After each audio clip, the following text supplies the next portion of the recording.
Salut! Bienvenue dans une nouvelle vidéo. Anthropic a officiellement lancé Claude Opus 4,6, son modèle le plus intelligent à ce jour. Il s'agit d'une version améliorée du modèle Opus qui planifie plus soigneusement, maintient des tâches agentiques plus longtemps, fonctionne de manière plus fiable dans des bases de code massives et corrige même ses propres erreurs.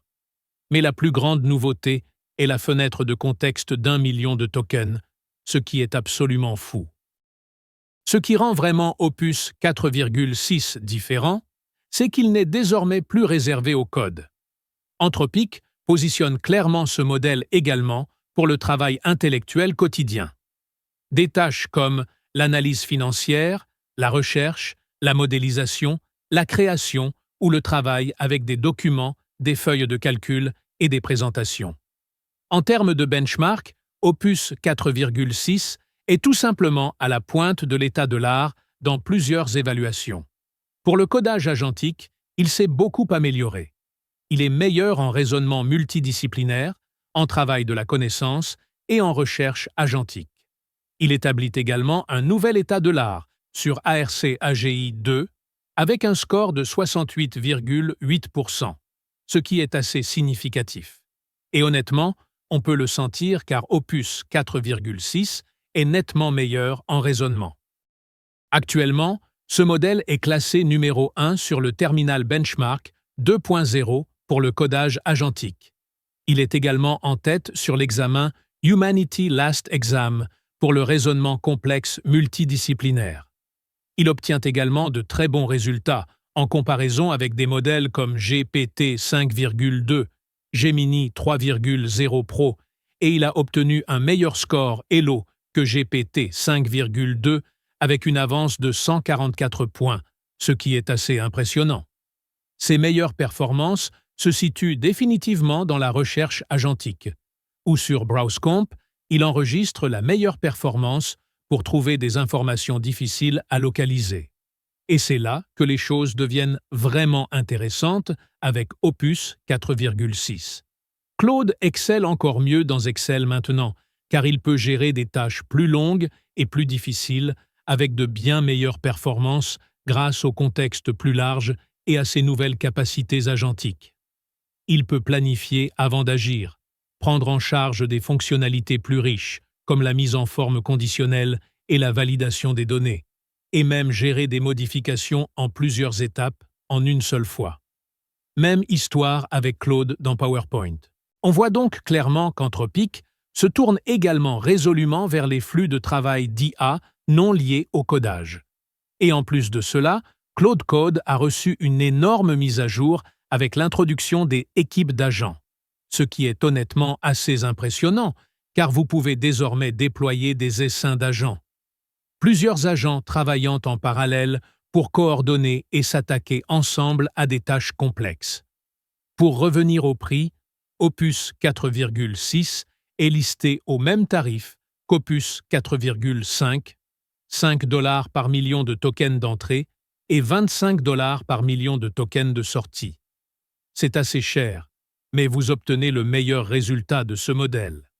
Le modèle a également une date de connaissance coupée en mai 2025. Et une note importante que je veux mentionner est que la fenêtre de contexte d'1 million de tokens est actuellement en version bêta et tarifée au-delà des 200 000 tokens. Ainsi, tout le monde ne pourra pas encore utiliser la version complète. Mon avis honnête sur ce modèle est que si votre travail implique du codage sérieux, des agents, de la recherche approfondie, des tâches de connaissance à haut risque ou du travail avec des plans d'implémentation, c'est le modèle avec lequel vous voudrez travailler. Il est assez cher, mais vous pouvez évidemment utiliser Sonnet pour des tâches plus légères ou un usage plus occasionnel. Donc, si vous utilisez ces deux modèles en combinaison, vous devriez pouvoir obtenir le meilleur résultat. Mais si vous vous dirigez vers du travail réellement autonome ou ce que certains appellent le vibe working, alors vous voudrez utiliser Opus 4,6 pour une sortie IA de haute qualité nécessitant peu de supervision. Quelque chose de cool que je veux mentionner pour les abonnés Claude est que vous pouvez réclamer un crédit gratuit de $50. C'est pour tester Claude Opus 4,6 dans les paramètres d'utilisation. C'est là que vous pouvez facilement cliquer sur le bouton Claim pour obtenir ce crédit. Si vous souhaitez essayer ce modèle, actuellement, vous ne pouvez pas le faire dans le chatbot Claude AI. Vous devrez passer à un abonnement payant pour accéder à Opus 4,6. Mais si vous voulez utiliser l'API, vous pouvez le faire. Si vous cherchez un moyen gratuit d'accéder à ce modèle, vous pouvez utiliser Alamarina, qui a été rebaptisé Arena, où vous pouvez sélectionner le mode Thinking d'Opus 4,6 et essentiellement générer tout ce que vous voulez pour tester ce modèle. Vous pouvez également accéder à l'API via un fournisseur comme OpenRouter ou KiloCode complètement gratuitement, où vous pouvez utiliser un crédit de 25 $ de kilo pour accéder à ce modèle en tant qu'API. Dans le prompt suivant sur Arena, j'ai pu demander à Opus 4,6 en mode Extended Thinking de générer un SVG d'un papillon. Et en termes de génération de code SVG, ce modèle fait un travail vraiment remarquable. Je ne lui ai même pas demandé de l'animer. Il a réussi à faire un meilleur travail en ajoutant ses caractéristiques externes pour l'améliorer encore. Voici le test suivant qui utilise des environnements de jeu de longue durée comme substitut du travail agentique réel, car cela force une IA à planifier à l'avance, gérer des ressources, optimiser plusieurs objectifs et rester cohérente sur de nombreuses étapes au lieu de simplement résoudre une requête courte. C'est là que quelqu'un a confronté Opus 4,6 à Opus 4,5 dans cette configuration. Et Opus 4,6 s'est clairement comporté de manière plus stratégique. Il a pris plus de temps pour sa planification initiale. Il a entraîné plusieurs compétences à la fois, a nettoyé l'inventaire et a effectué toutes ces étapes efficacement, ce qui montre qu'Opus 4,6 agit de manière plus délibérée et stratégique qu'Opus 4,5. Et ce petit test montre à quel point le processus d'implémentation avec ce modèle 4,6 est meilleur. Quelqu'un avait créé un simulateur de vol, mais je suppose que ce n'est pas réellement un vrai simulateur de vol, qui a été généré par Opus 4,6 uniquement, car il a utilisé le nouveau GPT 5,3 pour générer le plan d'implémentation qu'Opus avait créé.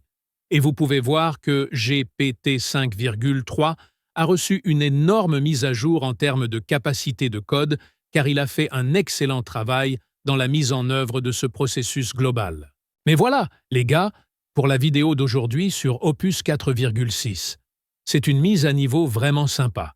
Il est beaucoup plus intelligent que le précédent Opus 4,5 et il ne va faire que s'améliorer à partir de là. Ce modèle fonctionne exceptionnellement bien avec ses capacités agentiques, que ce soit lié au codage ou à la présence d'agents IA agentiques dans des applications quotidiennes comme vos feuilles de calcul ou PowerPoint. Il y a beaucoup plus à dire à ce sujet, donc je vous recommande vivement de jeter un œil avec les liens dans la description ci-dessous. Sur cette pensée, les gars, merci beaucoup d'avoir regardé. J'espère que vous avez apprécié la vidéo d'aujourd'hui et en avez tiré une certaine valeur. Je laisserai tous ces liens dans la description ci-dessous. D'activer la cloche de notification, d'aimer cette vidéo et de regarder nos vidéos précédentes pour rester à jour avec les dernières nouvelles de l'IA.